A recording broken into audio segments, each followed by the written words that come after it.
Lorsqu'ils sont arrivés en Afrique, ils ont découvert, n'est-ce pas, un territoire immense, un territoire extrêmement riche, un territoire, n'est-ce pas, qui recèle toutes sortes de ressources, sauf que on ne peut pas débarquer comme ça chez des gens et commencer à prendre leurs ressources sans justifier les raisons du voyage. Et c'est là où, et là je vais commencer par défaire un premier mythe, c'est là où l'occidental va imaginer un terme qu'on va populariser, qu'on va nous enseigner, n'est-ce pas, dans nos facultés, qu'on va nous enseigner, n'est-ce pas, à l'école, un terme qu'on va appeler le voyage triangulaire. Qu'est-ce que l'occidental veut dire par le voyage triangulaire? On nous présente les explorateurs avec les marins comme des gens qui étaient de bonne foi et qui ont tout simplement voulu commercer avec les peuples africains. Donc, ils sont partis de l'Europe avec de la marchandise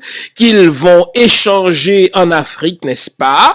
Et les souverains africains, nous disent les Européens, vont leur donner en échange des esclaves qui sont, si vous voulez, des vaincus de guerre, et ce sont ces esclaves-là qui vont, n'est-ce pas, qu'on va exporter dans un premier temps vers les pays de l'Europe elle-même. Déjà, c'est un mythe.